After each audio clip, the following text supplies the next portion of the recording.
Salam di dalam nama Yesus. Saya bersyukur kita bisa bertemu kembali ya.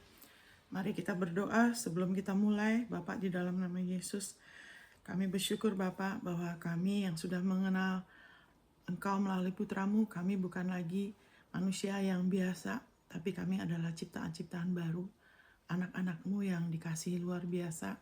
Kami bersyukur bahwa kami bisa mengalami kemuliaan-Mu yang lebih besar, bahwa kemuliaan yang darimu adalah warisan kami, sehingga Engkau dimuliakan dalam hidup kami melalui haleluya, dalam hidup seluruh aspek hidup kami, anak-anak kami juga, haleluya, dan kami boleh menikmati kasih-Mu lebih lagi, karena kasih-Mu adalah nyata. Terima kasih Bapak, Roh Kudus, Engkau terangi kami, sehingga apa yang kami dengar, Engkau berbicara, Engkau rubah, Engkau jamah kami.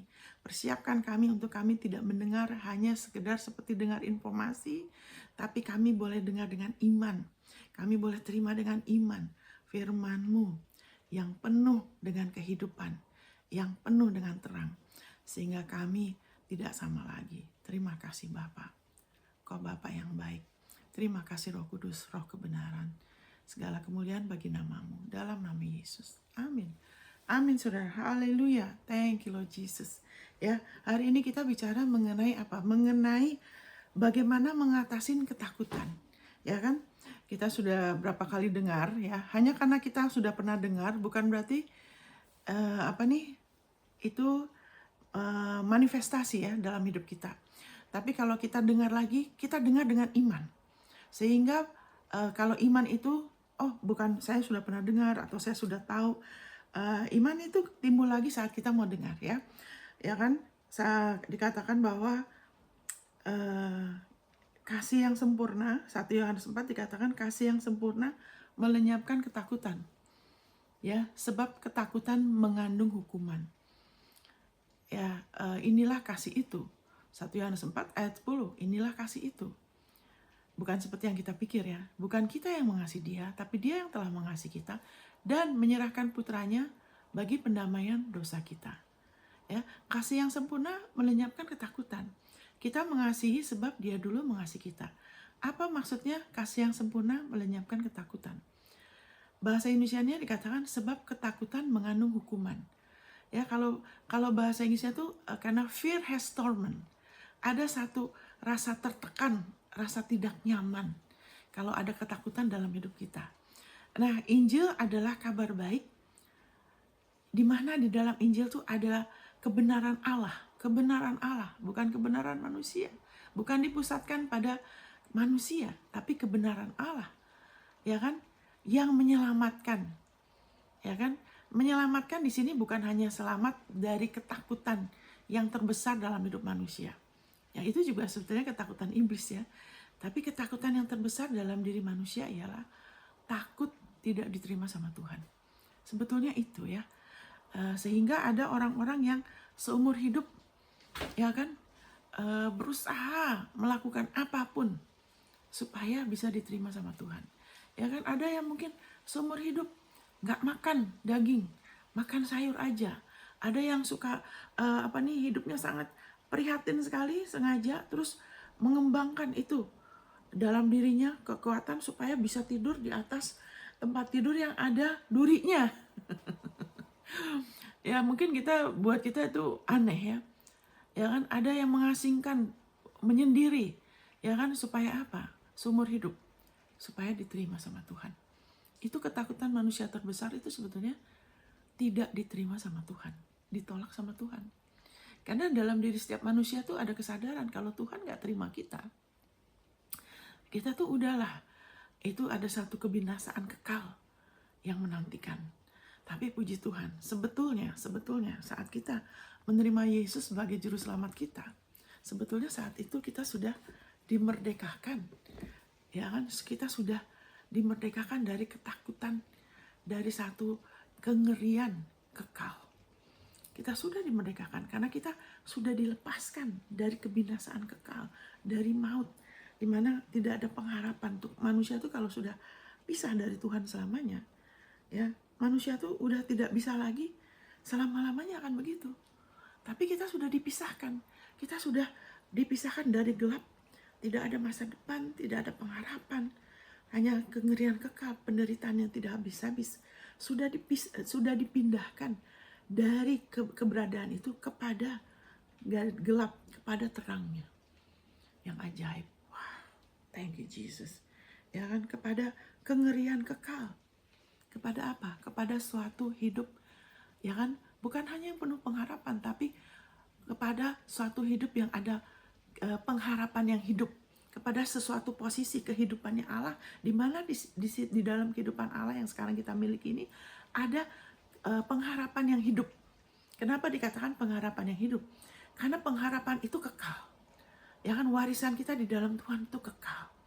Dan itu kita bisa nikmatin, kita bisa mengalami manifestasi itu, di mana ketakutan tidak lagi berkuasa atas hidup kita, sama seperti waktu kita terima keselamatan.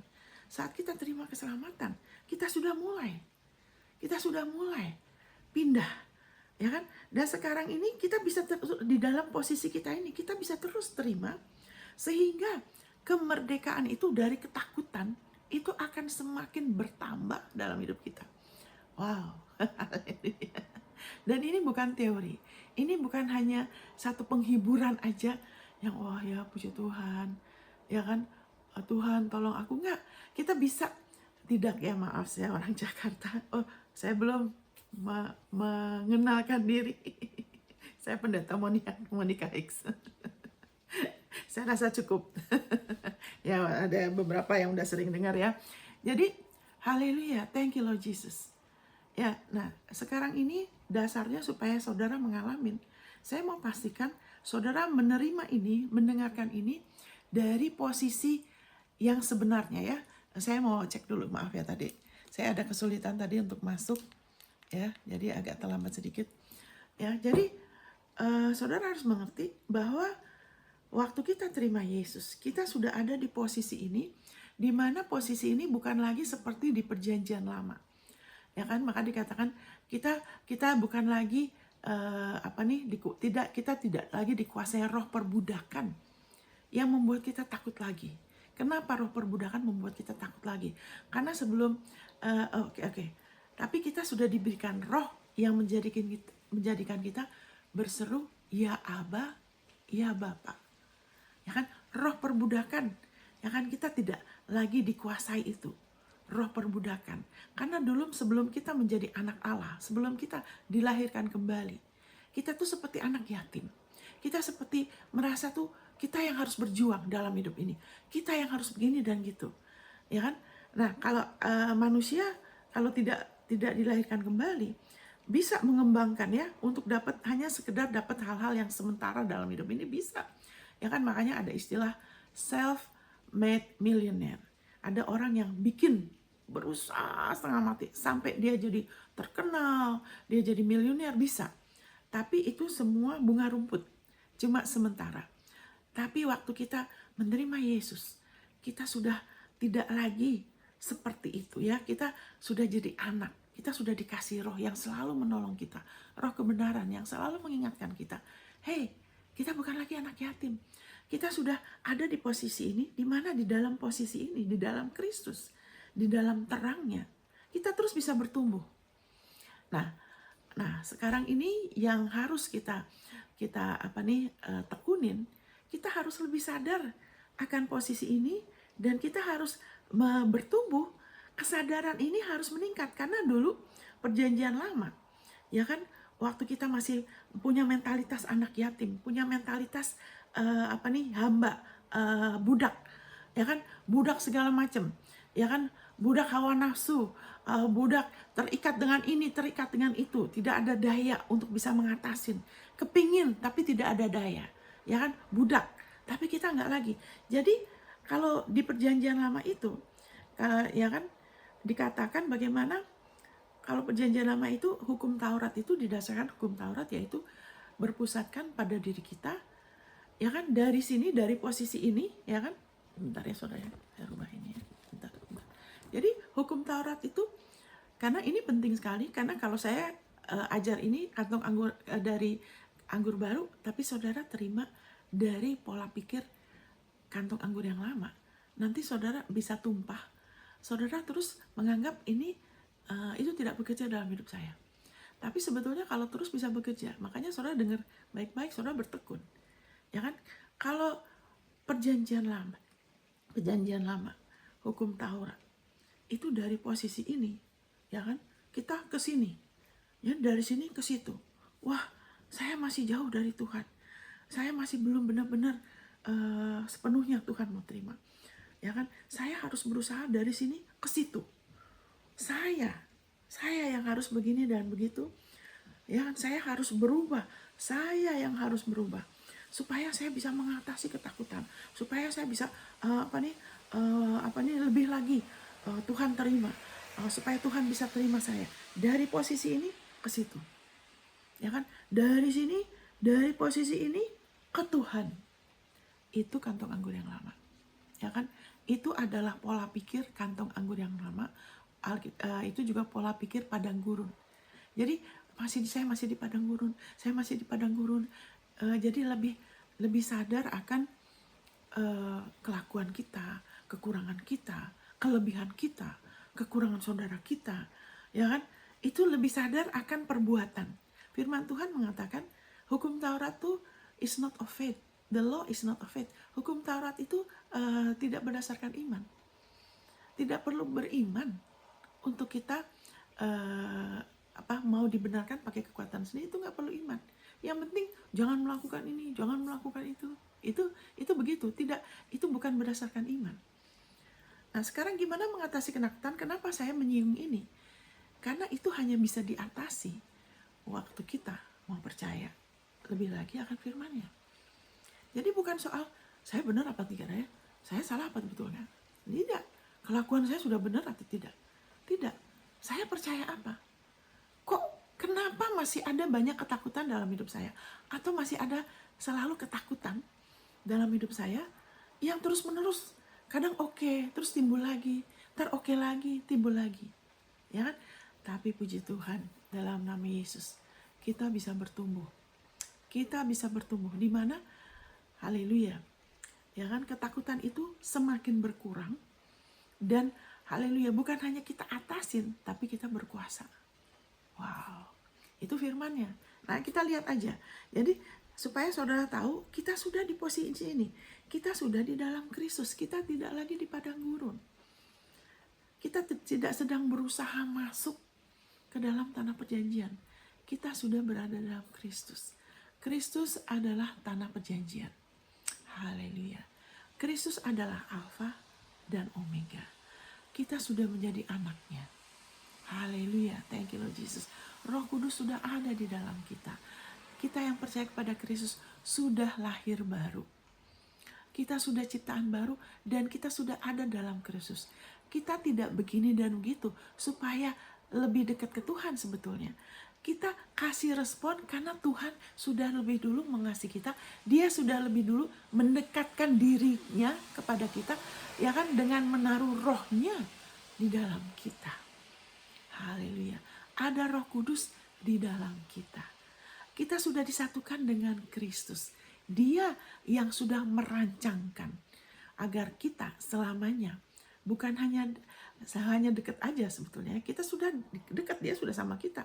Nggak bisa lebih dekat lagi. Tapi juga kita sudah jadi satu. Haleluya. Nah, ini saya ngomong ini saya bicara mengenai makanan keras. Ya kan, mungkin saudara jarang dengar. Ya kan, mungkin lebih dengar kayak dulu waktu saya masih harus bertumbuh, ya kan, masih bayi, masih kanak-kanak, saya lebih suka dengar mengenai bagaimana saya dengan doa saya bisa dapat ini, saya bisa mengatasi ini dengan saya berdoa. Saya dulu lebih begitu. Saya tidak suka teologi, nggak perlu penjelasan. Yang penting bagaimana supaya saya bisa dapat. Nah, tapi ya kan, setelah saya bertumbuh, oh ternyata ada tingkatan di dalam hubungan kita sama dia, ya kan, di posisi ini di mana selamanya kita sudah menjadi anak dia, kita sudah dibenarkan satu kali selamanya oleh persembahan tubuhnya, tubuh Yesus, oleh darahnya. Di posisi ini kita bisa terus bertumbuh, dan semakin bertumbuh kita bisa semakin melihat dan semakin, oh ternyata bener ya, firman ini gini, ngomong gini, ini memang ada firmannya, ini ngomong ini, makanya kita semakin jelas. Dan dari situ ketakutan itu semakin sangat berkurang. Haleluya. Itu yang dikatakan, ya kan? Kita semakin sempurna di dalam kasih. Ya kan? Kita semakin mengerti, dan kesempurnaan itu melalui apa? Dengan kita lebih mengerti dua hal. Kita lebih berangkat dalam kasihnya, bahwa Allah itu mengasihi kita tuh tanpa syarat loh. Tanpa syarat, saudara. Kalau dia mengasihi kita tanpa syarat, kita tidak akan pernah bisa selamat. Karena persyaratannya Allah itu bukan persyaratan manusia. Persyaratan Allah itu tidak bisa di diskon-diskon. Ya, yaitu persyaratan dia, hukum Taurat itu, wah itu tidak bisa dikurangin, tidak bisa dibelok-belokin.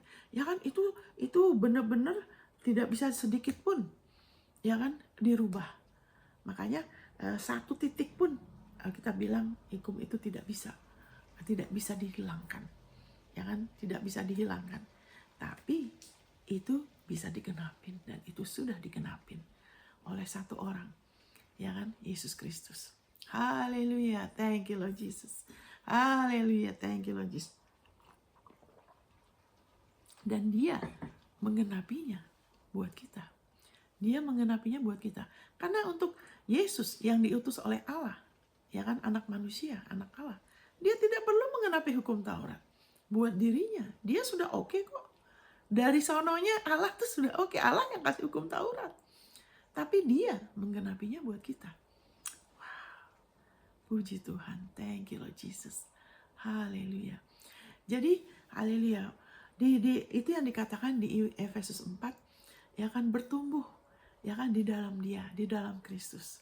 Itu kantong anggur yang baru. Sekarang jadi di kantong anggur yang baru ini, haleluya, Yesus mengatakan ini waktu orang-orang bilang, Tuhan, apa yang kita harus lakukan supaya kita melakukan pekerjaan Allah? Ya kan? Tuhan Yesus nggak bilang, oke, duduk, catat ini. Ya kan? 1 ini, 2 ini. Tidak. Dia bilang ini, orang itu, kantong anggur yang lama itu, ya kan, mau selalu, ya kan, menghampiri Tuhan dengan kesadaran saya harus ngapain. Bagaimana saya harus mengatasi ketakutan. Nah, itu pola pikir kantong anggur yang lama. Itu dari manusia lama, ya kan, sumber daya manusia. Bagaimana saya mengatasi ketakutan. Tapi kalau perjanjian baru, kantong anggur yang baru, pola pikir kebenaran dari posisi kemenangan. Sebagai orang benar, sebagai orang yang sudah diwarisi kemenangannya Kristus. Ya kan? Tidak lagi begitu. Tidak lagi bagaimana saya mengatasi ketakutan.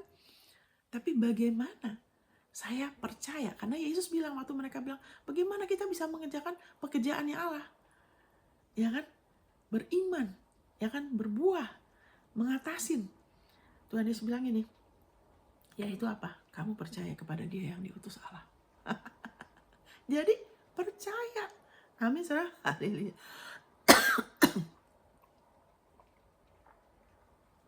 Jadi gimana bisa mengatasi ketakutan? Percaya. Percaya apa? Tunggu dulu. Sekarang ini, saudara, gak usah cari kesalahan saudara, karena kita semua masih harus bertumbuh. Ya kan? Jiwa kita masih harus berubah. Cara pandang kita. Bentar ya, saudara. Jadi, kenapa, apa saudara percaya apa sampai ada ketakutan dalam hidup saudara? Saudara percaya apa? Ya. Nah, kita nanti lihat supaya apa? Maaf. Supaya apa? Maaf ya, saya merasa kering. Karena kalau kita percaya Tuhan hanya untuk mengatasi, kita tidak rubah kepercayaan kita, nanti masalahnya akan timbul terus, saudara. Bentar ya. Saya bacakan ini akar dari kenapa, apalagi saya, kalau saudara masih lahir baru, saya bisa ngerti. Tapi kalau sudah lama ikut Tuhan, terus menerus, kayak nggak habis-habis. Nanti masalah ini takut lagi, ntar timbul lagi. Kenapa? Hanya perlu bertumbuh. Tapi ini akar ketakutan saudara. Ya, takut itu macam-macam ya. Ada takut, orang takut mati. Ya kan? Takut kekurangan. Takut tidak menikah. Ya kan? Takut cerai. Takut sampai cerai. Takut miskin. Takut sampai dipermalukan. Takut tidak berhasil. Takut kesepian. Takut penolakan. Terus ada juga orang yang takut tinggi. Takut kalau dari tempat tinggi takut. Takut kena penyakit, virus, pokoknya segala macam. Nah ini akarnya, ya kita baca dari firman. Ini akarnya ya. Kita pikir itu takut itu, jadi daripada cuma mengatasi takut ini, takut A, takut B, takut C, kita bisa ke sumbernya. Kita bisa ke sumbernya. Kita baca di Ibrani 2 ayat 15. Ya kan? Kita buka di Ibrani 2 ayat 15. Thank you Lord Jesus. Saya baca. Haleluya. Thank you Lord Jesus.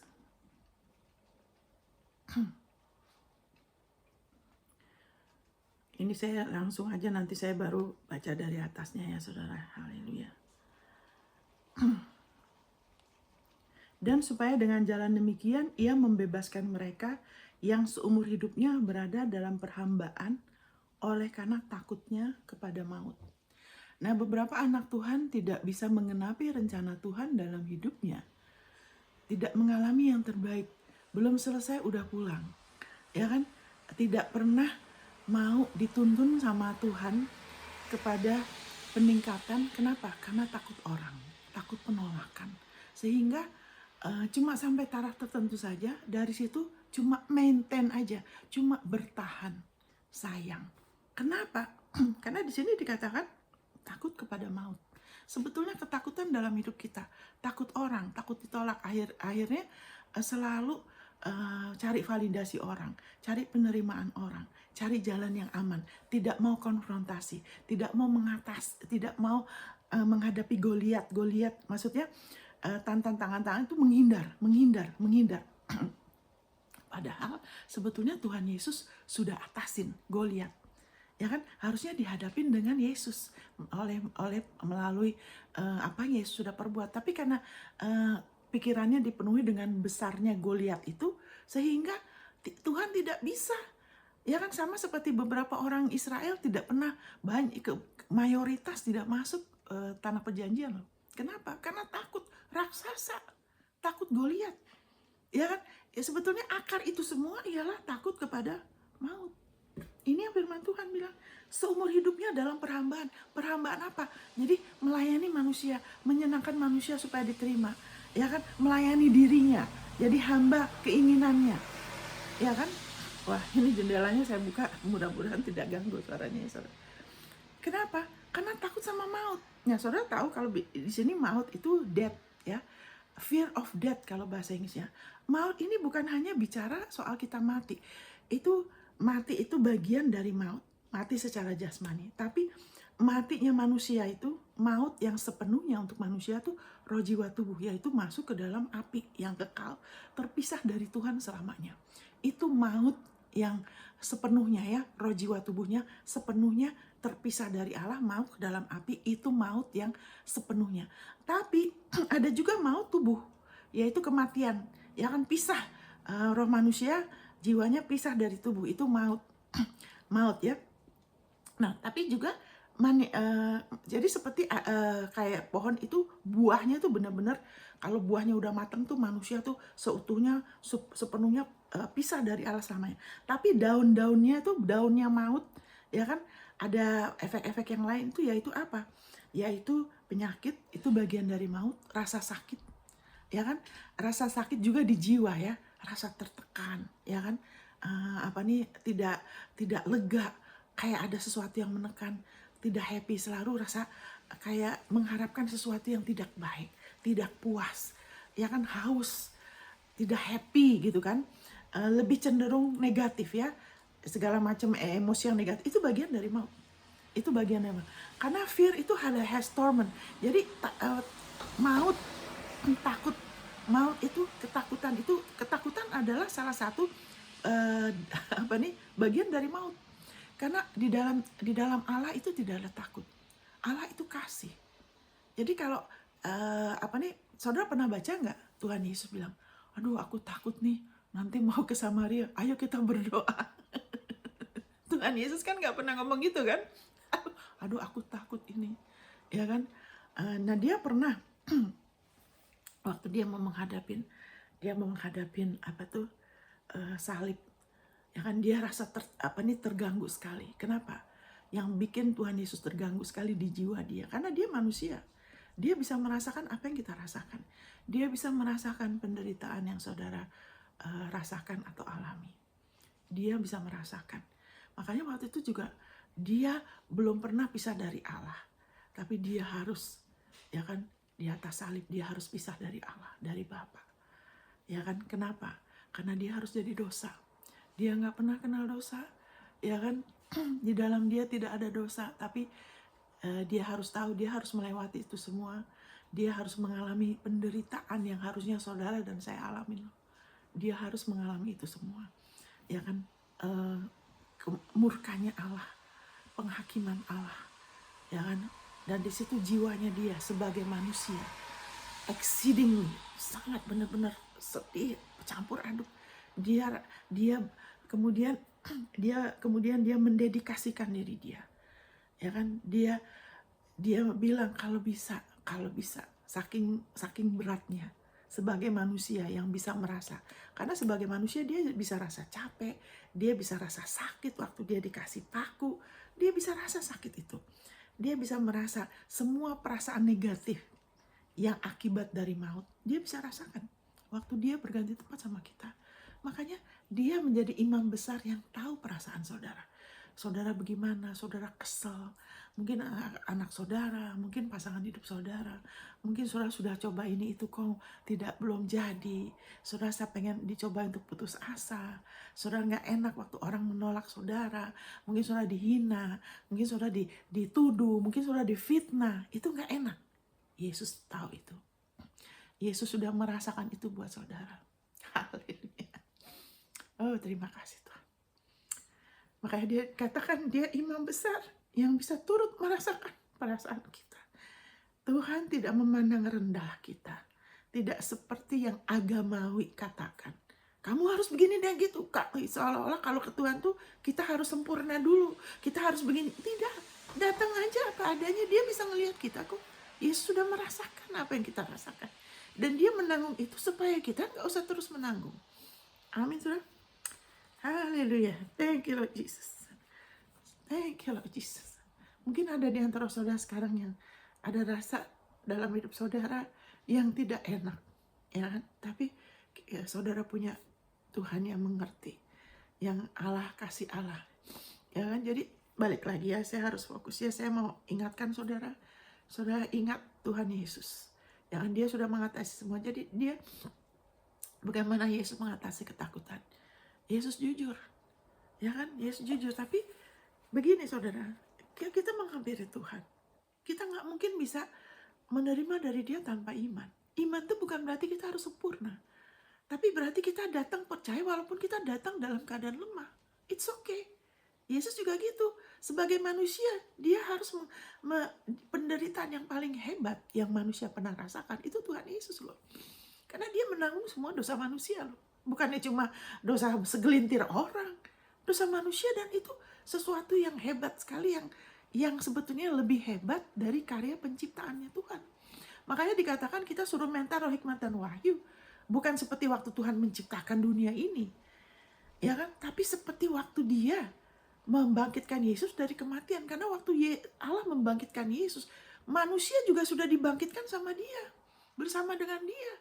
Haleluya. Semua manusia sudah dikasih hak oleh anugerahnya untuk dibenarkan, untuk punya KTP surga. Semua manusia loh. Makanya kita disuruh berdoa, roh hikmat dan wahyu terangin, supaya kita mengenal Allah dengan benar, supaya kita tahu betapa hebat kuasanya bagi kita. Bukan hanya atas iblis, tapi bagi kita yang percaya. Seperti pada waktu ia membangkitkan Yesus dari kematian. kuasa kebangkitan tuh ada di dalam kita.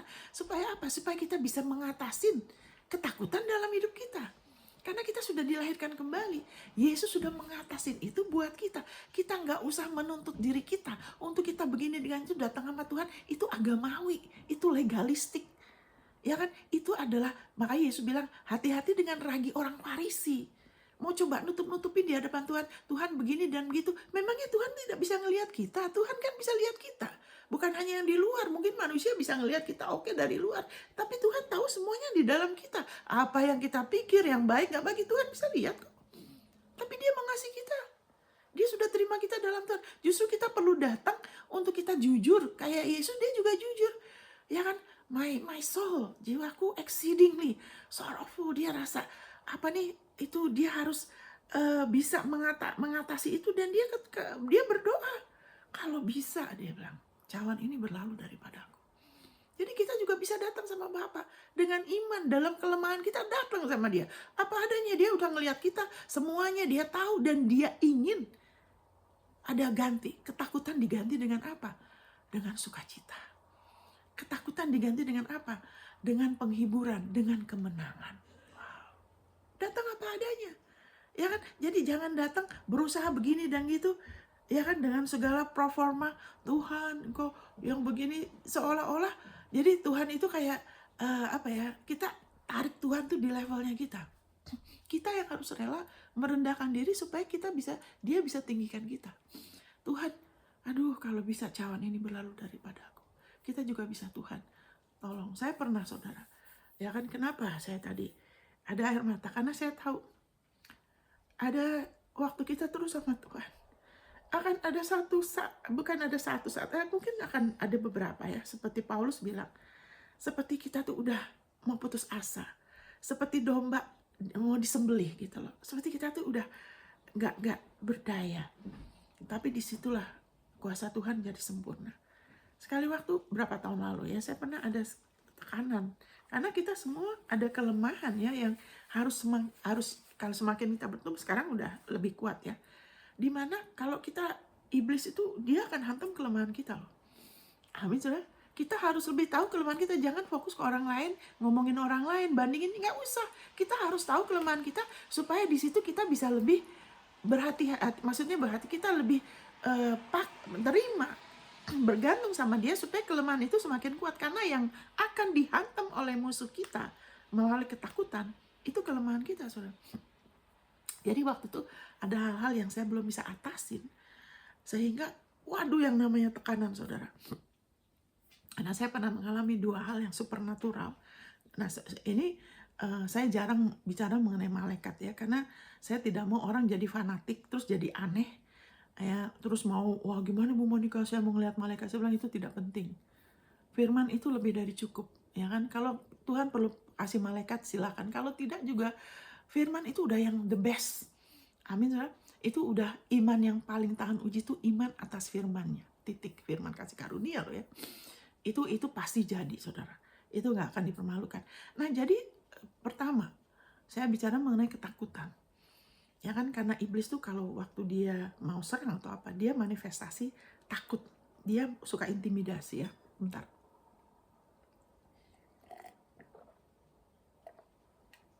Dia mau bikin kita menyerah,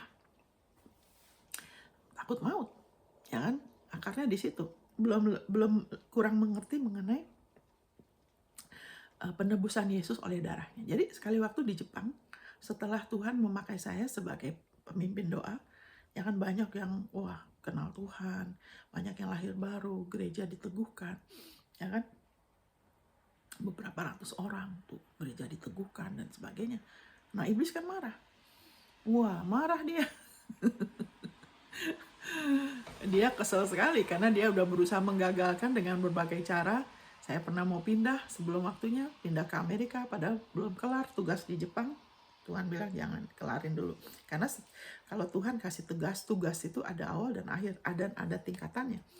Ya, jangan suka pindah-pindah pelayanan, milih-milih pelayanan sendiri, bikin rencana sendiri, sayang. Karena waktu kita selesai satu tahap itu ada promosi, saudara. Tapi nah, jadi sudah selesai, ya kan? Berapa kali saya pernah mau coba, iblis coba musuh ya. Ini saya bicara mengenai ketakutan. Gak usah takut, saudara. Karena kalau kita terus percaya, kita dikasih dan kita ditebus dan makin kita ngerti, itu kita nggak akan kena. Saya pernah mau kena kebakaran, tidak jadi. Tuhan kasih tahu saya. Pernah mau kebakaran, tidak jadi. Pernah mau dicobai untuk menikah dengan orang yang bukan yang terbaik dari Tuhan, tidak jadi, ya kan? Pernah mau pindah sebelum waktunya, keluar dari rencana Tuhan yang terbaik, tidak jadi. Jadi kan terus malah jadi, selesai rencana Tuhan jadi kan, wah dia marah. Wah begini saudara, sekali waktu saya lagi di dapur, saya lagi putar pujian lagi di dapur di Jepang. Terus saya kaget, saya masuk ke dapur, saya lihat malaikat, ya kan? Ingat ya, saya bukan orang yang terlalu cari-cari seperti itu, ya kan? Itu nggak perlu. Jadi, tapi saya lihat malaikat. Saya dekat sama Tuhan Yesus ya, dekat sama Tuhan. Lah, kok ada malaikat? Terus dia kasih pesan. Dia seperti plastik gitu ya, saya bisa tembus pandang. Dia duduk dengan, saya tahu dia senyum. Dia kasih saya pesan gini, 2 hal. Satu hal saya nggak ngomong saudara, nggak perlu. Tapi satu hal dia ngomong gini, kalau kamu nanti ada satu saat kamu tidak bisa berdoa, dia bilang, kamu berseru aja, nanti Tuhan kamu langsung akan ditolong.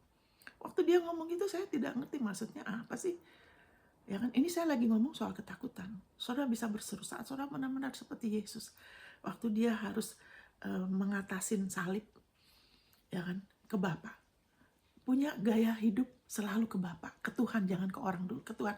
Nanti kalau perlu ke orang, Tuhan akan pimpin kepada siapa orang yang tepat. Itu yang saya alamin. Jadi waktu malaikat tuh ngomong itu, saya heran, apa maksudnya ya? Saya sampai nggak bisa berdoa, saya harus berseru. Nah setelah itu memang kejadian. Nggak lama setelah itu saudara, saya tuh lagi duduk ya, saya tuh diserang sekali dengan pikiran ini, pikiran kita yang akan diserang. Saudara, jadi saudara tahu, ketakutan itu iblis akan masukkan dari pikiran loh. Jadi pikiran saya diserang, wah kayak dikeroyok saudara.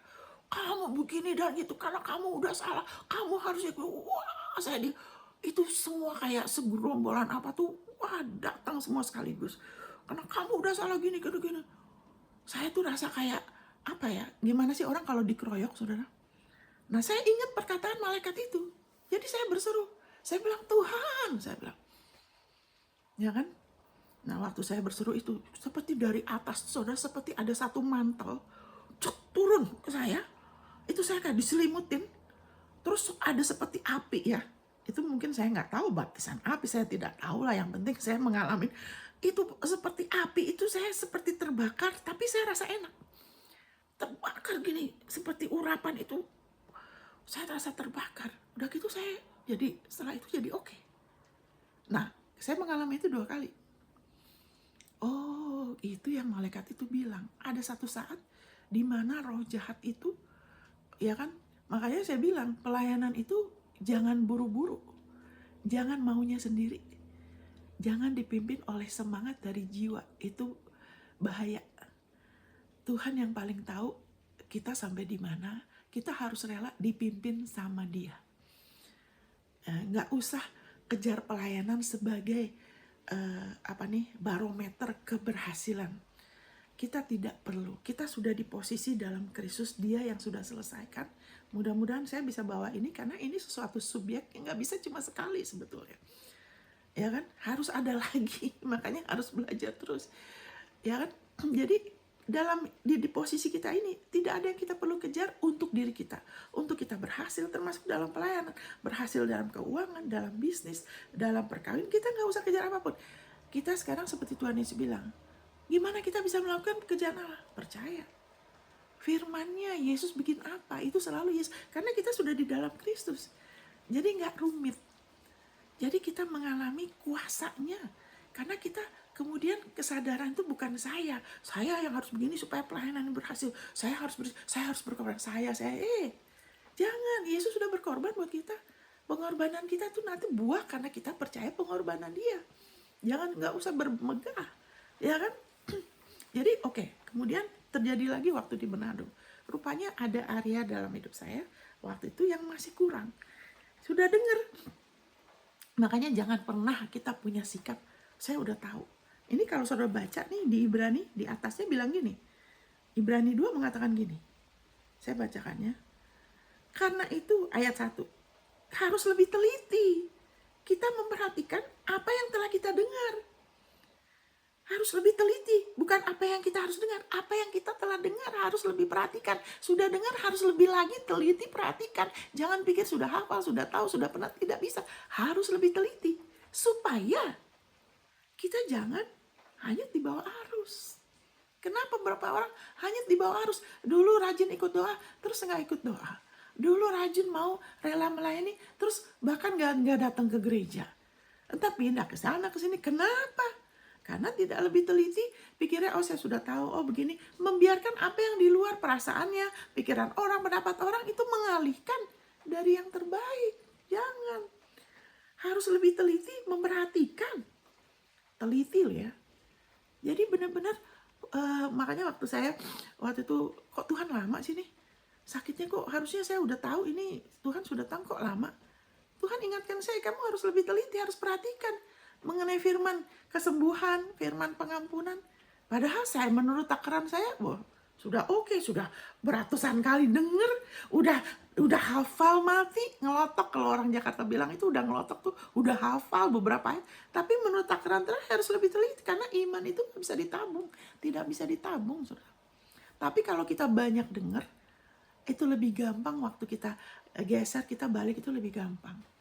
Kalau kita punya sering terus-menerus itu lebih gampang. Memang itu lebih baik daripada sama sekali dengarnya sedikit, itu akan lebih berat. Tapi kalau kita terus-menerus saat kita lagi sehat, dengar banyak mengenai hak kita, penebusan kita, nanti waktu sakit lebih gampang.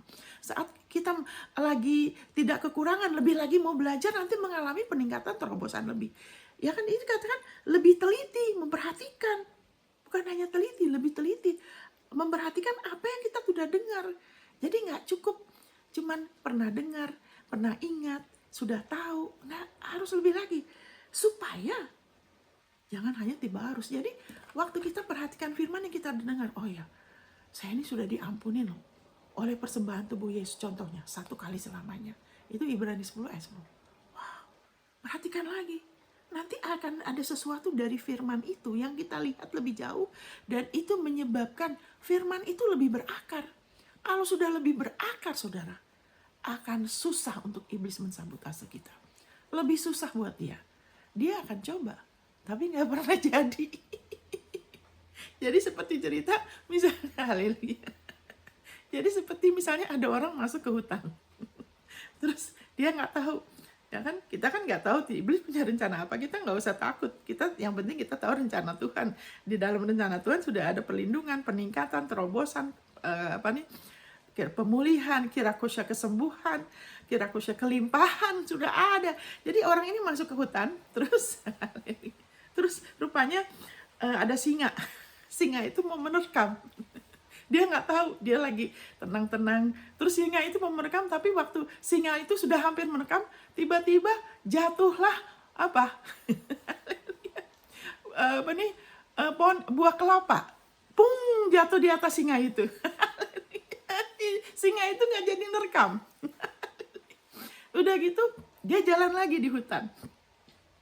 Terus ada harimau mengendap-endap. Dia mau terekam dari kanan, ini dari kiri. Tapi begitu dia mau terekam, ada ular yang nyergap dia. Sehingga dia nggak sampai kesampaian mau nerekam, ular itu yang lilit dia. Nah, itulah kita seperti anak Tuhan, kita tuh serigala, ya kan? Bukan serigala, sorry. Kita seperti domba yang lagi dikirim. Ya kan, ada di antara serigala, yaitu roh jahat, penghulu-penghulu setan, roh jahat di udara yang mau menyakiti kita, mau membunuh kita sebelum waktunya supaya jangan sampai rencana Tuhan jadi. Ya kan, kita mau menghancurkan semua aspek hidup kita, apakah anak, perkawinan, apa dia mau hancurin. Tapi wow, kalau kita sadar posisi kita udah dalam Kristus. Wow, jadi kayak waktu terjadi lagi waktu rupanya dalam area itu saya masih kurang, masih lemah, sehingga sekali waktu, waduh, yang namanya tekanan tidak dikeroyak seperti waktu di Tokyo. Tapi waktu itu saya sudah diutus ke Indonesia, di Manado. Terus waduh, masalah, ada hal yang seperti menekan jiwa saya sekali. Rasa nggak enak, seperti rasa tuh udah nggak kuat. Nah saya bilang gini, Tuhan kalau engkau nggak bantu saya bilang, saya bisa melakukan langkah yang keliru. Saya jujur, saya bisa salah langkah karena saya udah seperti nggak tahan. Saya bilang, Tuhan kalau engkau nggak bantu saya bisa salah langkah. Saya bilang, saya nggak mau salah langkah, tapi saya nggak mampu. Jujur aja, percaya datang dengan dia dalam kelemahan kita, sehingga ya dia bisa menguatkan kita dalam kelemahan kita, kita dikuatkan. Jadi waktu itu kemudian apa yang terjadi, saudara, saya lagi tidur ya, kemudian itu lampu mati kan, lampu mati gelap, tapi saya tidur tuh, saya kemudian tutup mata kan, gelap kan, saya bisa waktu saya tutup mata, saya merasa itu ruangan tuh jadi terang sekali. Nah saya tahu itu tidak natural, ya kan? Kenapa saudara? Kenapa? Kemudian waktu itu apa yang terjadi? Waktu saya buka sedikit, terus saya langsung tutup lagi, karena saya nggak mau ngeliat. Kenapa? Kok kalau saya tutup jadi terang, kan aneh kan? Kalau lampu kita matikan, kita kan tahu gelap. Biarpun kita nggak buka mata, kita tahu itu gelap. Tapi ini kok terang? Saya tutup mata kok terang. Jadi saya buka sedikit, langsung saya tutup lagi. Karena alam roh itu bukan hanya ada Tuhan loh, ada iblis juga. Saya nggak mau lihat yang serem-serem. Iyalah, nggak perlu lihat yang serem-serem. Jadi saya tutup mata, tapi terus secara supernatural saya bisa ngelihat di alam roh. Saya tidur di lantai waktu itu ya, nggak tahu kenapa saya tidur di lantai ya, padahal tempat tidur saya tidur di lantai. Terus di alam roh itu terang tuh, saya bisa ngelihat malaikat itu, tapi bukan malaikat yang seperti saya lihat di Tokyo. Ini dia nih pakai jubah yang sangat keren, terus ada pangkatnya ya saudara, ada pangkatnya. Saya ingat warnanya biru, ada pangkatnya. Terus dia bawa pedangnya besar sekali. Terus dia menghunus pedangnya begini, ya kan? Jadi saya tidurin, dia hunus. Dia bilang gini, masa depanmu adalah cerah. Jadi dia bilang gini, your future is bright. Wow. Waktu dia ngomong gitu, itu semua rasa tertekan atau apa tuh pergi, saudara. Wow. Allah tetap memakai malaikatnya. Tapi kita nggak usah berkanjang, karena di alam roh ini bukan hanya Tuhan, ada roh jahat. Makanya tidak usah cari, kita percaya sama dia. Saya jarang ngomong mengenai malaikat, saya tidak mau nanti ada orang yang terus kecenderungan selalu kepengen yang begitu-gitu, itu tidak baik ya, tidak bijaksana, nggak perlu. Kalau Tuhan sebetulnya mau ya pakai anak-anak dia. Tapi kalau kayak di Jepang kan tidak banyak anak Tuhan. Jadi Tuhan harus pakai malaikatnya. Terus juga itu kan roh, serangan roh. Hanya bisa dihadapi dengan apa? Dengan senjata rohani. Nggak bisa dengan intelek. Ya nggak bisa gitu kan. Jadi puji Tuhan ya. Sampai sekarang saya ingat. Jadi masalahnya selesai. Itu supernatural. Dia cuma bilang your future is bright. Masa depanmu cerah. Ya kan? Jadi puji Tuhan ya. Puji Tuhan. Dalam kita mengatasi apapun, ingat, kita bisa datang sama dia. Itu jadi harus teliti memperhatikan, sehingga kita nggak terbawa arus. Nanti kalau terbawa arus tuh akan banyak ketakutan macam-macam. Sampai sekarang anak Tuhan ada yang nggak mau ke gereja, takut kena COVID. Tuh masih ada orang yang kena COVID. Kenapa? Takut. Akarnya apa? Takut maut. Kenapa? Karena belum ada pewahyuan cukup bahwa kita sudah dilepaskan dari kuasa kegelapan. Itu Kolose 1. Kita sudah dilayakkan untuk menerima warisan kita. Di dalam warisan kita semua ada, termasuk perlindungan. Kenapa saya mau hampir kebakaran di Jepang? Itu cuma hitungan menit, saudara. Itu Tuhan udah kasih bocoran saya berapa hari sebelumnya. Berdoa supaya, karena iblis mau rencana. Saya nggak tahu saya mau ada kebakaran, tapi Tuhan sudah kasih bocoran. Kenapa? Saat kita berjalan sama dia, kita percaya terus aja. Tuhan kalau dia perlu pakai malaikat, dia akan melakukan apapun supaya kita terus berjalan dalam kemenangan dia. Kita nggak usah takut, ya kan? Jangan dengar kesaksian yang bikin takut, tapi ada kesaksian yang memang sesuai, ya kan? Jangan hidup dari kesaksian, hidup dari firman-Nya. Jadi perhatikan, jangan dibawa arus. Jadi kalau orang yang di sekeliling kita takut, ikut takut. Yang di sekeliling kita cuma di rumah aja, ya kan? Kalau cuma di rumah aja, kalau lagi lemah cari Tuhan terus bertumbuh boleh. Kalau cuma secara fisik aja tidak bisa, ke bawah arus, ikut dengan yang lain yang takut, ya kan? Sebab kalau firman dikatakan dengan perantaran malaikat-malaikat tetap berlaku, dan setiap pelanggaran dan ketidaktaatan mendapat balasan yang setimpal, bagaimanakah kita akan luput jikalau kita menyia-nyiakan keselamatan yang sebesar itu, yang mula-mula diberitakan oleh Tuhan dan oleh mereka yang telah mendengarnya kepada kita dengan cara yang dapat dipercayai. Nah, ini kalau orang nanti tidak menafsirkan ini dari perjanjian baru, nah itu kalau tidak taat ini Tuhan akan hukum. Itu bukan begitu, saudara. Ya kan? Itu bukan begitu. Kalau orang itu terbawa arus seperti Lot, bukan kehendak Tuhan untuk dia kena hukuman api, waktu api turun dari langit menghancurkan Sodom dan Gomora. Itu bukan kehendak Tuhan. Lot itu orang benar. Tapi kenapa dia terbawa arus? Ya kan? Karena dia takut kurang. Lot itu bapaknya meninggal ya. Sehingga mungkin dia punya mentalitas seperti anak yatim, takut. Jadi kan dikatakan di 1 Yohanes pasal 2, kalau kasih Bapa tidak ada dalam diri orang itu, akan ada rasa takut. Makanya orang itu akan lebih cenderung ya kan tertarik kepada duniawi, kepada keinginan daging. Ya kan, kepingin kelihatan berhasil, keren di mata orang. Kepingin kelihatan hebat, itu keinginan daging. Ya kan, pengen memuaskan, ya kan, panca indera. Segala sesuatu yang serba mewah itu jadi pencapaian, itu jadi fokus. Ya kan? Bukannya nggak boleh ya, bukan tidak boleh. Ya kan? Karena Tuhan kita Tuhan yang super mewah. Ya kan? Kata mewah itu tidak bisa menampung dia saking dia hebatnya, saking dia mewahnya. Kita tuh anak dia. Tapi segala sesuatu ini kalau kita mau puaskan dengan diri kita, itu nanti tidak bisa. Ya jadi keinginan daging, keinginan mata, gangguan hidup. Jadi kalau seseorang anak Tuhan tidak diteguhkan dalam kasih Tuhan, akan ada ketakutan. Jadi akan ada kecenderungan mengejar hal-hal yang sementara. Lebih mata jasmani. Ntar ngelihat, aduh kamu bisa begini, ini ikut ya, bisnis ini bisa dapat cepet jadi kaya. Misalnya, kenapa ada yang kena? Anak Tuhan harusnya nggak usah kena. Karena takut kurang. Ya kan? Takut malu gitu loh. Wah, ini tetanggaku, saudaraku gini, kok aku enggak, aku juga harus dong. Nah gitu kan, takut. Jadi makanya kejar, ya kan. Tapi kalau kita lebih memperhatikan apa yang kita dengar, ya kan, kemudian ada satu keteguhan, kita lebih tahu Allah mengasihi kita. Jadi karena terus mengalami kesetiaan Tuhan, kasih Tuhan dari sejak lahir baru sampai sekarang.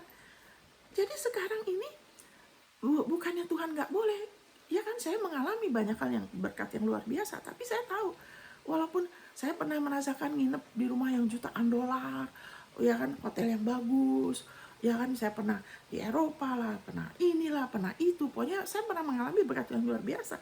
Cuman saya tahu itu semua tidak ada kepuasan loh, tidak ada kepuasan. Yang bikin puas tuh waktu dipenuhi sukacita, terus hadiratnya, dijamah dia, terus baca firman, waduh, mengalami kasih dia, itu rasanya yang namanya puas, itu nggak bisa dibandingkan, saudara. Makanya kalau kita tahu lebih lagi, tahu kasih dia, dan kita mulai kasih respon, memperlakukan dia menurut firman-Nya, karena dia mencari penyembah yang menyembah dalam roh dan kebenaran. Tapi kita sekarang sudah ditemukan sama dia. Tuhan sudah dapat kita, dia sudah tebus kita, ya kan. Dia sudah nggak cari ke kita, dia bekerja di dalam kita untuk kita terus-menerus diteguhkan dalam kasih dan dalam penebusan putranya.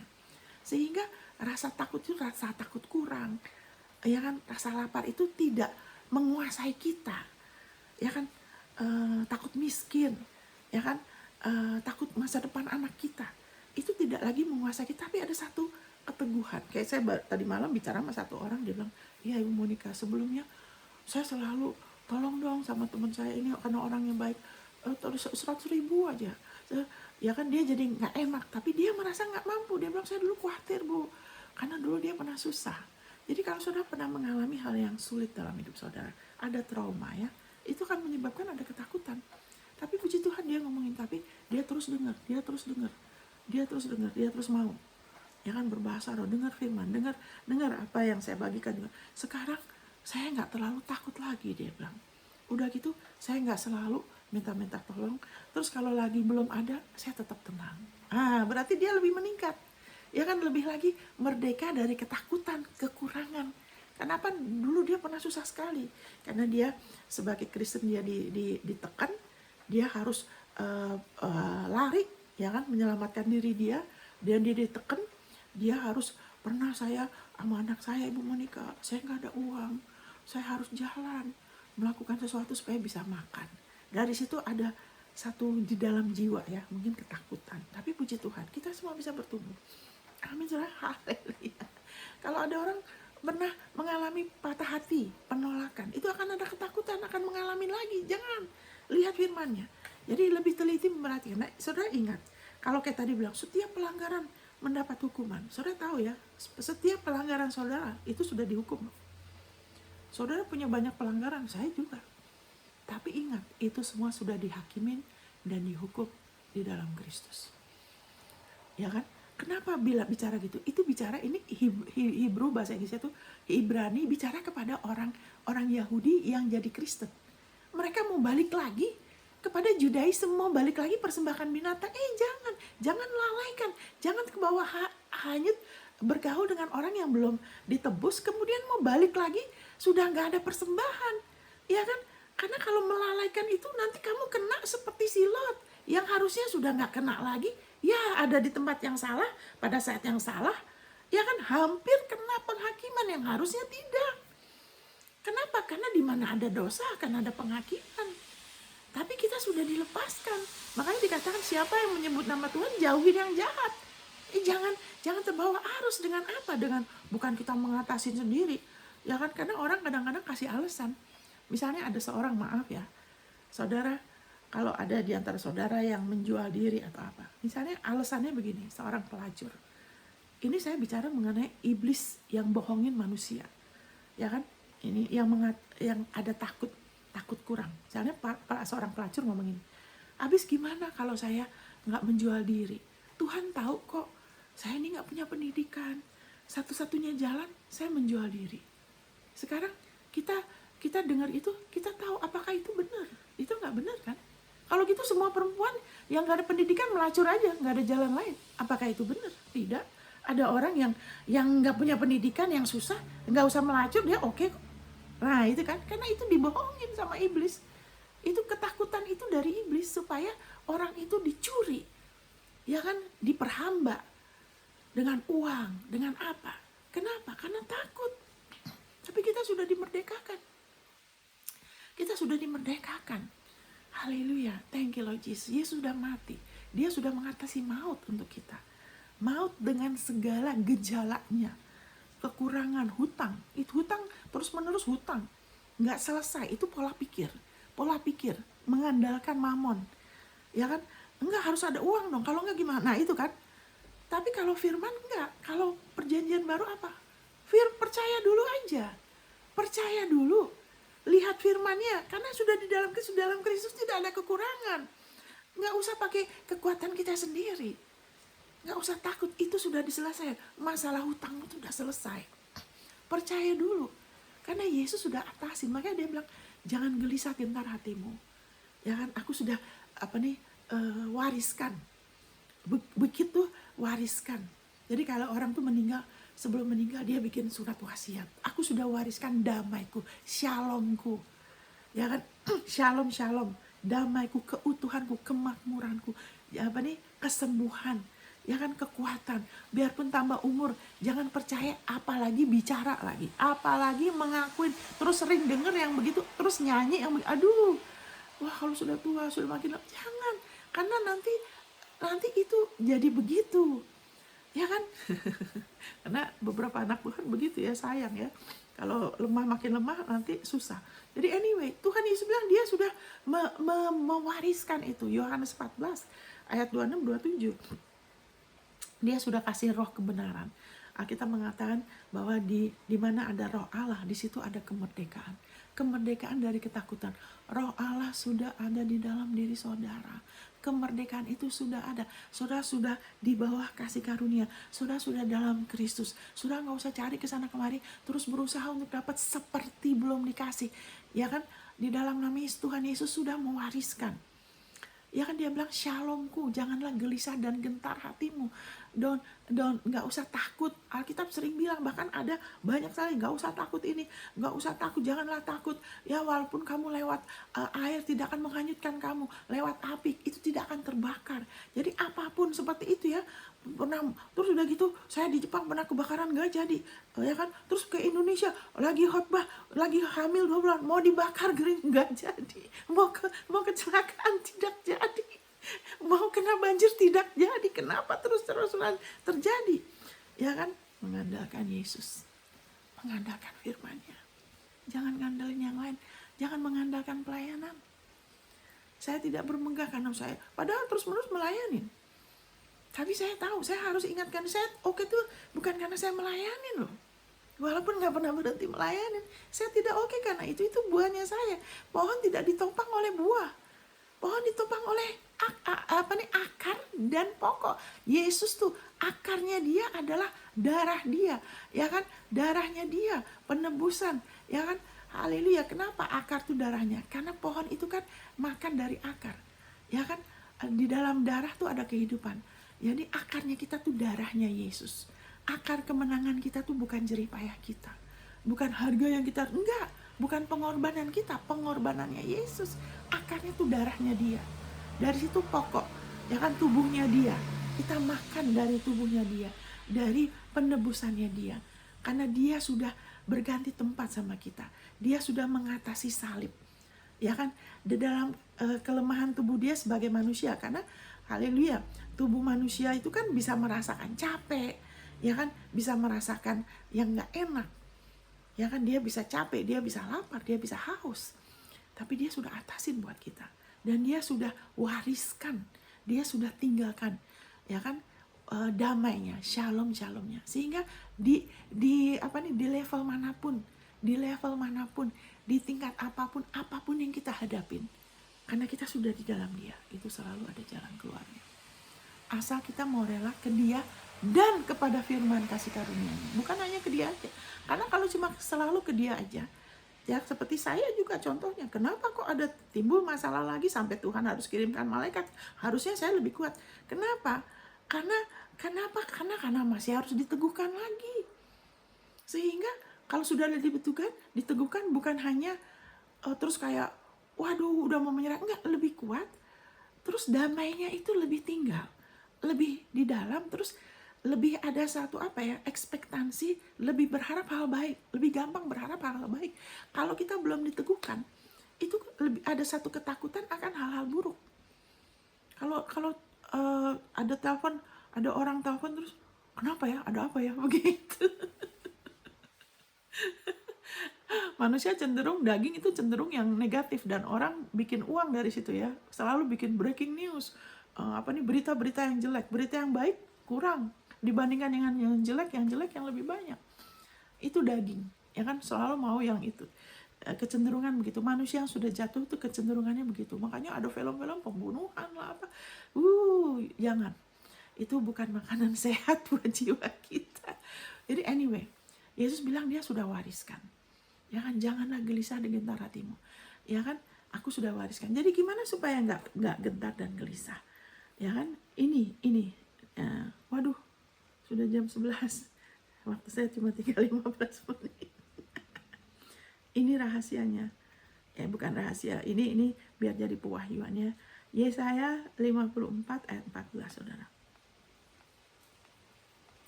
Yesaya 54 ayat 14. Saya bacakan ya. Ini rahasianya. Kenapa kasih beberapa anak Tuhan tidak sempurna? Kenapa terus-menerus ada rasa takut dengan berbagai macam hal? Ini. Engkau akan ditegakkan di atas kebenaran. Ini terjemahannya tidak jelas, karena harusnya diterjemahkan sebagai engkau akan ditegakkan di atas kebenarannya Tuhan yang Tuhan berikan. Anugerah kebenaran. Karena bahasa Inggrisnya tuh righteousness. Righteousness tuh bicara mengenai posisi benar kita, bukan mengenai tingkah laku kita. Itu bicara mengenai posisi benar kita yang Allah anugerahkan. Amin. Jadi engkau akan ditegakkan, establish, diteguhkan, benar-benar berakar di atas anugerah kebenaran, di atas posisi di mana saudara dan saya sudah diterima, dilayakan, diterima oleh Allah satu kali selamanya. Bukan karena perbuatan kita, bukan karena jerih payah kita, satu kali selamanya oleh persembahan tubuh Yesus. Kita sudah diperhitungkan sebagai benar, bukan karena perbuatan kita, ketaatan kita oleh hukum Taurat, tapi oleh karena ketaatan Yesus yang sempurna.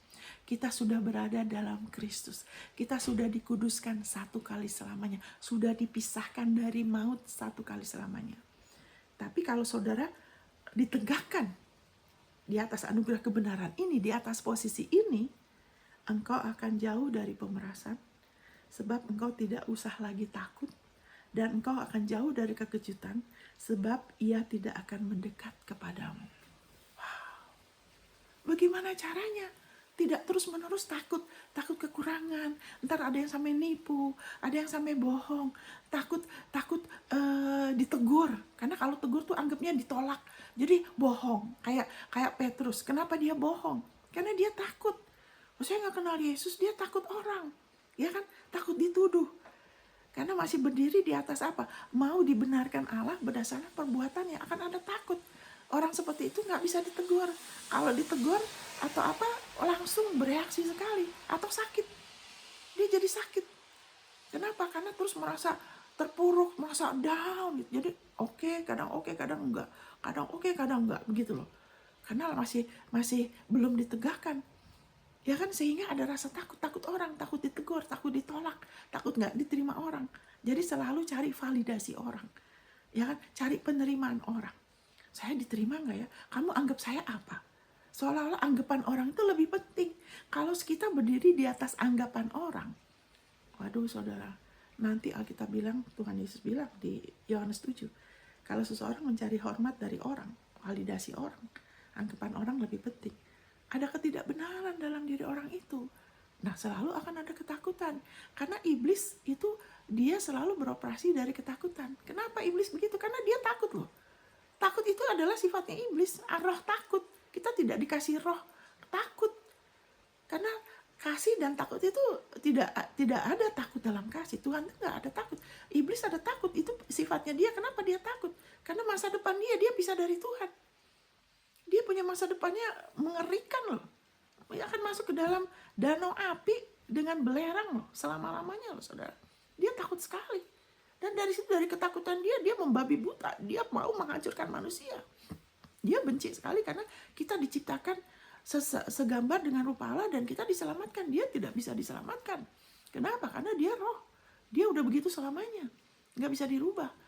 Makanya dia berusaha kutak-atik DNA manusia supaya manusia nggak bisa diselamatkan, tapi nggak berhasil. Sudah terlambat. Manusia diselamatkan. Manusia bisa diselamatkan. Kalau yang mau bisa terima Yesus. Wow.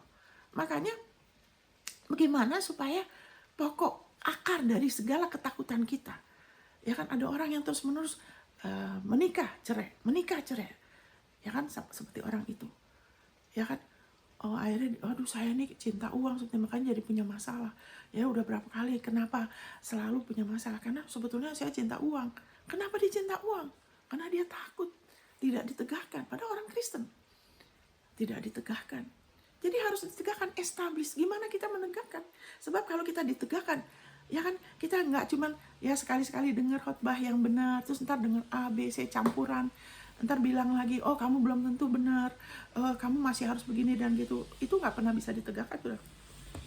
Kalau yang saudara dengar itu tidak konsisten, tidak bisa. Tuhan Yesus bilang kalau kantung anggur yang lama diisi kantung anggur yang baru, diisi anggur baru, bisa tumpah. Kantung anggur baru diisi anggur lama, selalu campur. Mau perjanjian baru tapi juga mau yang profetik yang udah digenapin tapi belum. Nanti tumpah juga.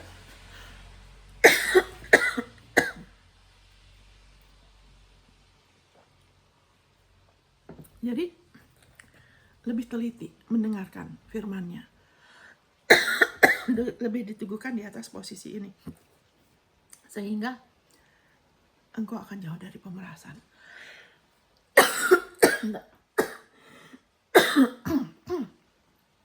Bentar ya saudara, saya rasa kering.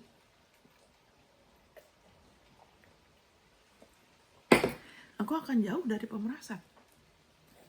Makanya waktu mau banjir besar datang di Manado, mau apa? Kenapa? Kok bisa nggak jadi? Kok dijauhkan? Terus menerus saya baca lagi ayatnya, saya lihat lagi ayat-ayatnya menyatakan bagaimana karena Yesus saya diampuni dan dibenarkan. Dengar lagi, ngomong lagi, tulis, catat lagi. Saya tulis pelan-pelan supaya ingat.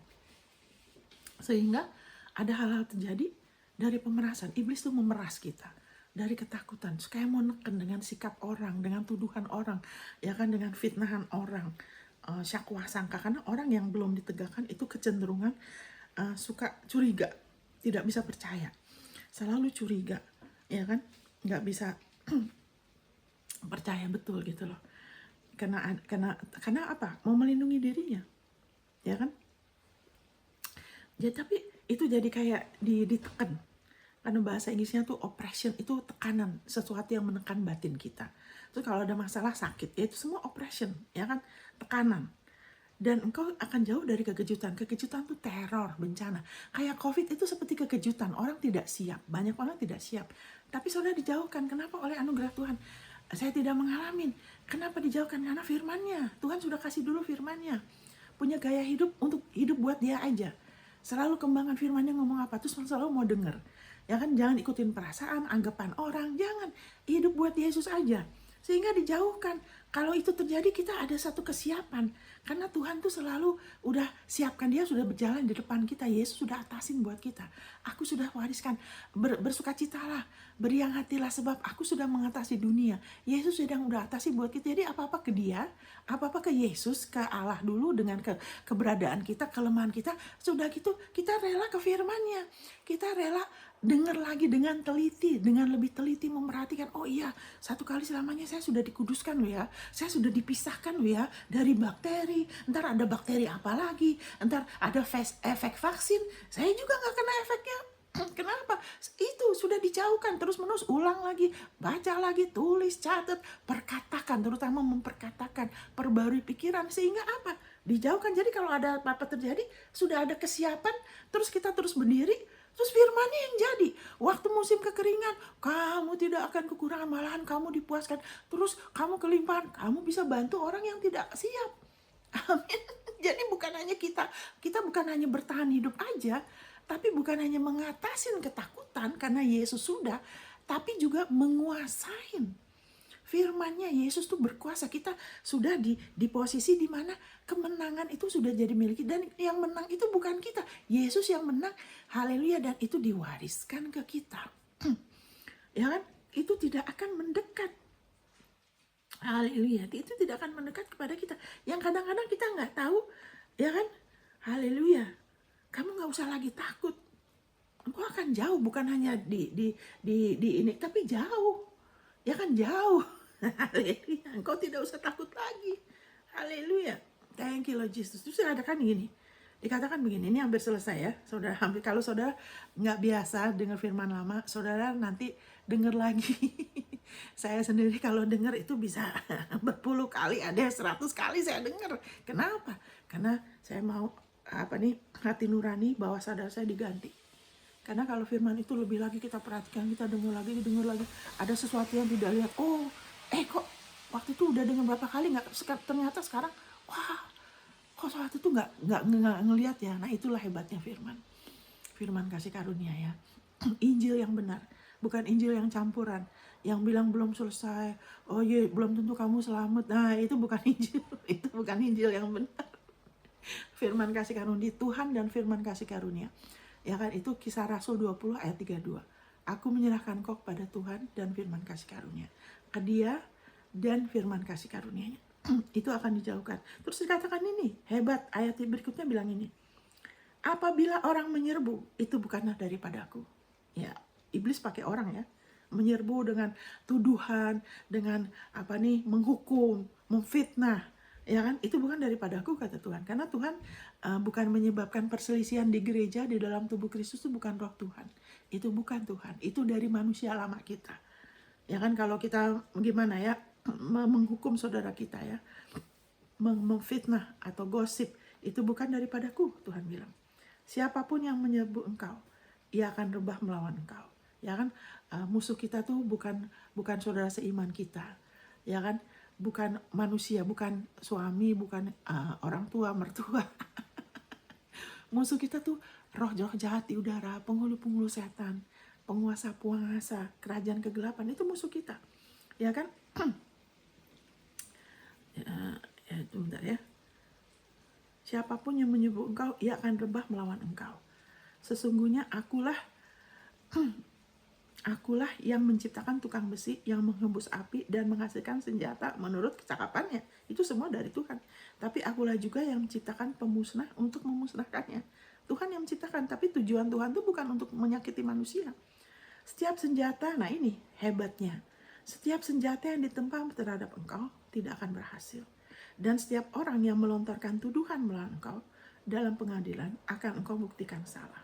Inilah menjadi bagian hamba-hamba Tuhan. Maksudnya hamba Tuhan itu ada servant of the Lord ya. Bukannya kita tuh anak ya, kita tuh anak. Jadi maksudnya hamba Tuhan tuh kita hidup buat Dia. Ya kan, dalam kita melayani, dalam kita hidup buat Dia, kita seperti hamba. Kita mau rela ikut Dia. Jangan suka berargumentasi terus rubah-rubah bikin rencana. Enggak, kita seperti hamba. Dalam kita hidup buat Dia, kita rela. Tuhan Tuhan bilang, kamu jangan pindah dulu ya ke Amerika, belum selesai tugasmu di Jepang. Oke. Ya kan, kamu begini, Tuhan gimana Tuhan, saya mau ke Jakarta, Tuhan mau apa? Nah itu seperti hamba, mau diatur, mau ikut Dia. Jangan anggap diri kita pinter. Walaupun saya bisa bahasa Jepang, bahasa Inggris, saya bisa kerja di LA waktu itu, saya lagi mau cari kerja tapi Tuhan tutup pintu, enggak, belum waktunya. Oke. Terus ya udah selesai, Bapak di Jepang, saya belum menikah, ini saya harus pikir menikah. Saya mau ke Indonesia, saya bisa bahasa Jepang, bahasa Inggris, saya bisa kerja, mungkin bisa dapat gaji lumayan di Jakarta banyak. Tapi Tuhan bilang, no, saya doa Tuhan, tapi engkau mau apa? Nah itu seperti hamba, mau diatur, mau ikut. Tuhan bilang, enggak, Rema, kamu ke sekolah kitab di Amerika. Nah, seperti hamba. Tapi kalau sama Dia, Dia Bapak. Dia Bapak, Dia gembala. Kalau kita hadapin sama Dia, Dia gembala. Engkau gembala aku. Aku bisa dengar dari engkau. Tuhan Yesus pimpin aku. Bapak, engkau Bapak yang baik. Terima kasih engkau mengasihi aku. Aku lemah, Bapak. Terima kasih engkau kekuatanku. Tunjukkan kepada aku firman-Mu yang mana. Tunjukkan jalan keluarnya. Kalau sama Dia begitu. Tapi kalau kita sama orang, Tuhan Yesus bilang apa? Kalau sama urusan sama manusia, lebih baik memberi daripada menerima. Tapi kalau ya kan urusan sama Tuhan, lebih baik menerima. Amin, saudara. Jadi di sini dikatakan, jadi ini adalah heritage, ini bagiannya, warisannya yang Tuhan Yesus sudah wariskan. Of the servant of the Lord. Kalau kita mau hidup buat Dia, ada warisan kita. Kita akan mengalami warisannya Kristus, kemenangan Dia, dan warisannya Bapa. Warisannya Bapa itu karena kita anak Dia. Kalau kita terus-menerus datang sama Dia, punya hubungan pribadi sebagai Bapa. Saya waktu itu saya di Jepang, Dia Bapa saya, apa-apa saya ke Dia. Saya mengalami hal yang luar biasa. Tapi ada area dalam hidup saya yang masih berat. Nah, dari situ Tuhan bekerja sehingga lebih lagi mengenal Kristus, karena kita tuh punya dua warisan. Warisan kita satu dari Bapa, satu lagi dari Kristus. Nah, dari Kristus tuh ada penderitaannya karena ada musuh. Musuh berusaha mau menganiaya kita, mau bunuh kita sebelum waktunya, mau memeras, mencuri, membunuh, merusakkan apa yang dia bisa hancurin, dia mau coba. Tapi Alkitab bilang dia seperti singa, ya kan? Tapi kalau kita mau tunduk pada Allah, kita bisa lawan dia. Kenapa? Karena Yesus sudah atasin buat kita. Jadi segala senjata yang ditempa melawan kita tuh jangan karnal ya. Penafsirannya gini, saya bikin apa juga Tuhan pasti bela saya. Tunggu dulu. Itu jadi haleluya, maksudnya senjata itu iblis, roh jahat. Ya kan? Saat Abraham ya kan berjalan dalam kehendak Tuhan, dia banyak ada salahnya. Saya juga nggak sempurna. Apa bedanya saya dengan yang lain? Kita semua tidak sempurna dari kelakuan kita. Kita masih harus berubah. Mas, kenapa mengalami ini dan itu?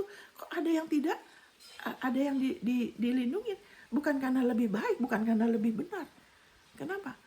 Karena lebih tahu, ya kan, lebih kenal, lebih percaya aja. Percaya yang benar.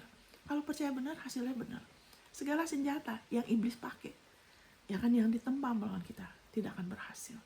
Tuduhan yang dilontarkan, kamu begini, karena orang tidak bisa melihat kan motivasi kita. Makanya kita nggak usah menghakimin orang. Kita nggak bisa melihat motivasi orang. Tuhan bisa melihat. Karena orang itu kelemahannya beda-beda. Kita nggak, Rasul Paulus bilang nggak usah menghakimin sebelum waktunya. Yang bisa lihat semuanya itu cuma Tuhan. Kita nggak usah jadi penilai. Kita jadi orang percaya aja, orang benar aja. Kita sudah jadi dombanya. Kita sudah jadi orang benar, ya. Jadi bagaimana supaya kita dijauhkan? Teguhkan diri saudara akan posisi saudara. Karena saudara sudah berada dalam Kristus. Saudara tidak perlu begini gitu supaya jadi orang benar. Supaya saya benar-benar tidak. Kita sudah dalam Kristus. Yesus adalah Alfa dan Omega. Teguhkan diri saudara. Pakai waktu, renungkan, perkatakan, dengar Injil yang benar, bukan Injil yang campuran. Ya kan? Jangan isi, kita sudah di kantong anggur yang baru, jangan isi dengan kantong anggur yang lama. Terus ya kan berkajang pada penglihatan lah, nggak usah jadi utama. Yang utama tuh firman, ya kan. Terus haleluya. Sehingga kalau kita lebih lagi diteguhkan, kita bisa tahu menafsirkan dengan benar perjanjian lama.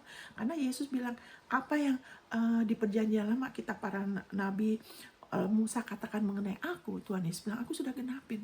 Jadi kita bisa lihat Mazmur, kita bisa tidak salah tafsir, ya kan. Karena Daud masih di perjanjian lama, sebagian dari Mazmur itu masih di perjanjian lama. Kalau salah kaprah nanti kena lagi hukuman yang harusnya kita sudah tidak. Tuhan, saya sering baca Mazmur 18, tapi ada beberapa ayat saya tidak akan sebutkan. Misalnya, Tuhan engkau menjawab aku karena kebenaranku, itu perjanjian lama. Karena tindakanku yang benar engkau, itu saya nggak akan baca bagian itu. Sekarang saya ngakuin apa? Tuhan engkau dengarkan aku karena Yesus. Karena aku sudah dalam Kristus, makanya engkau membela aku karena Yesus. Nah itu benar. Karena itu kantong anggur yang baru, dan harus dipelihara dengan anggur yang baru, dengan kita lebih teliti. Saudara dan saya harus tahu betul apa yang kita miliki dalam Kristus. Sehingga kita dijauhkan dari takut. Bukan lagi kadang-kadang iya, kadang enggak. Tidak lagi dalam segala hal. Termasuk kesehatan, keuangan, ya kan, hubungan dengan yang lain akan lebih ada kelegaan. Wow. Dan kita nggak jadi orang tidak gampang terpancing, tidak jadi ekor. Orang bikin apa, orang itu baik, kita oke, orang itu nggak, kita terus sedih. Jadi kayak jadi ekor, masih ada ketakutan. Bebaskan, lebih lagi kita sudah merdeka. Biarlah kemerdekaan itu lebih. Saya doakan ya, karena waktu ya, Saudara Bapa di dalam nama saya berdoa Bapa. Apa yang saya bagikan ini masih banyak yang harusnya ditambah, tapi saya percaya Engkau yang akan bekerja. Engkau bekerja dalam diri kami untuk kami mau pakai waktu meneguhkan diri kami. Bantu bekerja dalam diri kami tubuh Kristus untuk kami mau pakai waktu, bukan hanya dengan khotbah, tapi juga pakai waktu meneguhkan diri kami dengan memperhatikan lebih teliti ayat-ayat firman-Mu yang menyatakan dengan jelas akan posisi kami yang kekal dan solid, bahwa kami sudah dibenarkan satu kali selamanya, haleluya, oleh persembahan tubuh Yesus, bukan oleh jeripayah kami. Supaya kami lebih lagi menjadi pewahyuan, bagaimana juga Engkau firman mengatakan kami sudah memiliki damai sejahtera dengan Engkau, Allah yang kudus, Allah yang hebat, Allah yang benar, oleh iman, bukan oleh perbuatan kami, tapi oleh iman, haleluya, melalui Tuhan kami Yesus Kristus. Supaya kami mau pakai waktu sehingga kami sempurna di dalam kasih Bapa. Haleluya, untuk kami tidak lagi diragukan kalau kami menghadapi masalah seolah-olah Engkau meninggalkan kami, seolah-olah Engkau yang menyebabkan masalah ini, seolah-olah Engkau marah sama kami, supaya kami lebih lagi diteguhkan dan dimerdekakan dari sikap seperti itu, supaya kami lebih lagi berakar dalam kasih-Mu dan diteguhkan di atas anugerah kebenaran-Mu. Sehingga kami, haleluya, lebih lagi jauh dari pemerasan, kami lebih lagi damai, kami bisa lebih lagi berjalan dalam damai satu dengan yang sama lain di dalam tubuh Kristus. Kami lebih lagi sehat, lebih lagi kuat, tidak cepat putus asa. Kami lebih lagi, haleluya, berjalan dalam kuasa kebangkitan-Mu, membawa kemuliaan bagi nama-Mu. Terima kasih Bapa, segala kemuliaan, hormat bagi nama-Mu, dalam nama Yesus. Amin. Amin saudara, haleluya. Saudara terima ini, saudara pakai waktu, dan apapun yang saudara butuhkan, ingat Tuhan Yesus sudah wariskan untuk saudara. Saudara lihat firman-Nya, teguhkan posisi saudara, dan lihat firman-Nya, saudara tidak akan dipermalukan. Tuhan memberkati saudara. God bless.